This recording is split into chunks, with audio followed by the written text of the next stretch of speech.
every year, there are a handful of big name schools that disappoint in a big way. That was 100% the case in 2024.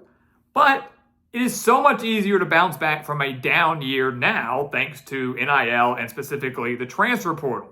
So who is most likely to go from worst to first in 2025? That's what we're here to talk about today.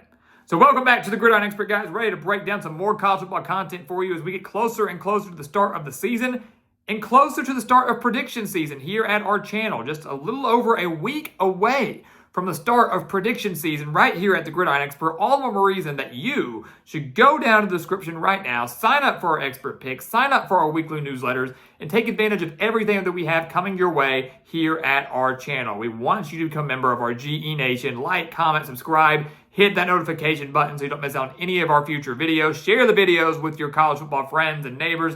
We want to continue to grow our community, and we want you to be a part of it. And the link for all that, of course, is down in the description below. So for the sake of this video, we could go through every conference, every team, things like that. But for the sake of this video, we went through the 4 power conferences, SEC, ACC, Big 10, Big 12, found the team that finished last in the standings in that respective conference, and we're going to analyze it. Can that team go from worst to first in 2025? Or if not all of them, which one has the best shot at going from worst to first in 2025? We'll start over in the SEC. Start in the SEC with Mississippi State. Look, year one under Jeff Lebby went about as you'd expect, right? Maybe a little bit worse than people expected. The Bulldogs did not win a conference game. They went 2-10, 0-8 in the SEC. Their only wins coming against Eastern Kentucky and UMass. They lost all of their SEC games by double digits, and they had a 24-point home loss to Toledo.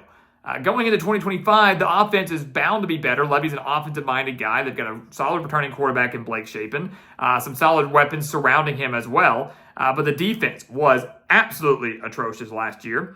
Needs a lot of help on that side of the ball. And I really think that if you're Mississippi State, you're hoping for a bowl game this year, and that might be pushing it because the Bulldogs' schedule is brutal. They play Arizona State at home, but an Arizona State team that was in the college football playoff just last year, and in their SEC slate. I'm going to go the whole SEC slate. Listen to this.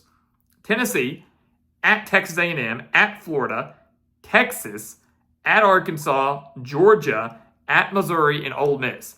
I'm looking at that. I don't know if I see a single SEC game they can win on their slate this year. I mean, golly, College Station's so tough. Texas and Georgia are arguably the top 2 teams in the conference. Missouri's not an easy place to play. Ole Miss is, it is so tough for the Bulldogs this year. There's no way they're going from worst to first in the SEC, not with the other elite talent ahead of them. They just need to hope to be more competitive and maybe get to a bowl game, but that is probably pushing it a lot.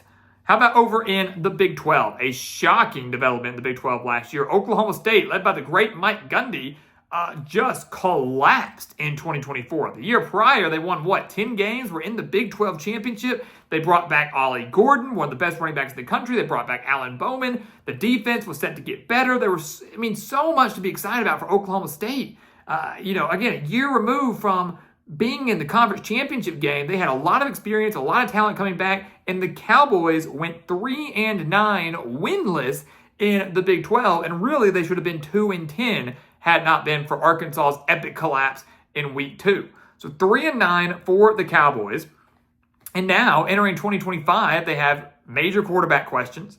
Don't really have a solid one on the roster, in my opinion.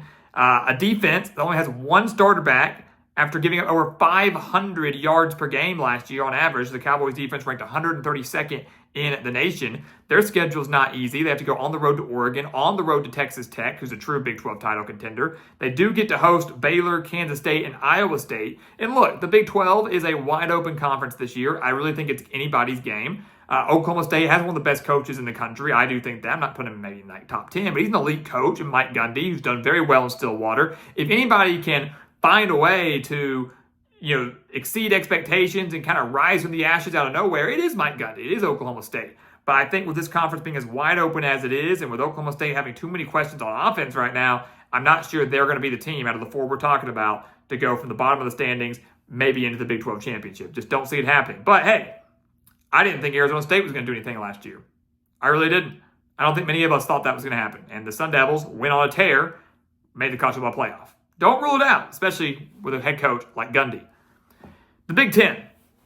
Look, Purdue's not doing anything. All right, I hate to be that blunt about it, but Purdue's not doing anything. They had a horrendous run under Ryan Walters, great defensive mind, not a great head coach. The Boilermakers went 1-11, winless in Big Ten play last year. They made a great hire in Barry Odom.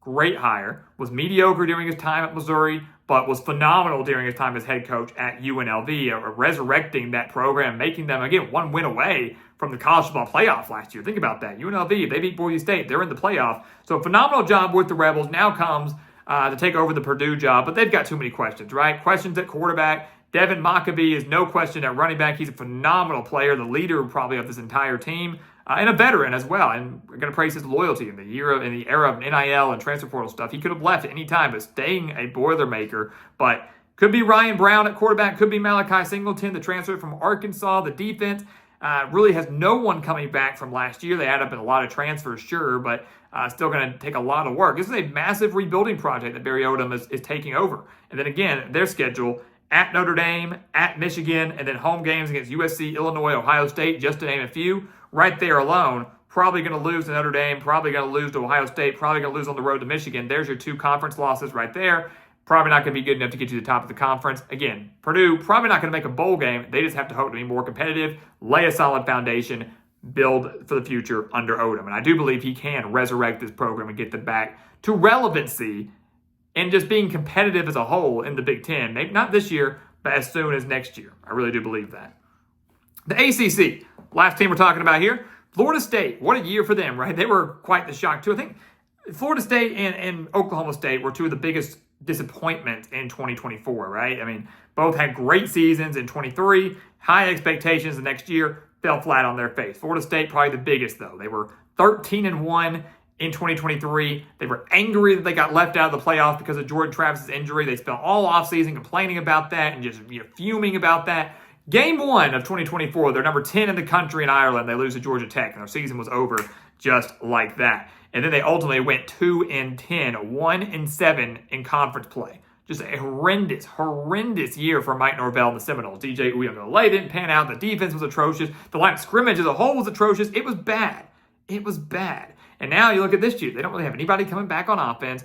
They do add a lot of transfers, though, including Thomas Castellanos at quarterback from Boston College. A massive pickup there. Out of these four teams we mentioned, I think Florida State has the best quarterback situation with Castellanos, especially if he can cut down on the turnovers. They have a solid core of wide receivers. The defense has 3 starters coming back with plenty of transfers coming in as well to help get those numbers lower. Florida State gave up 28 points per game in 2024. Their schedule is relatively tough. They get to host Alabama in week 1.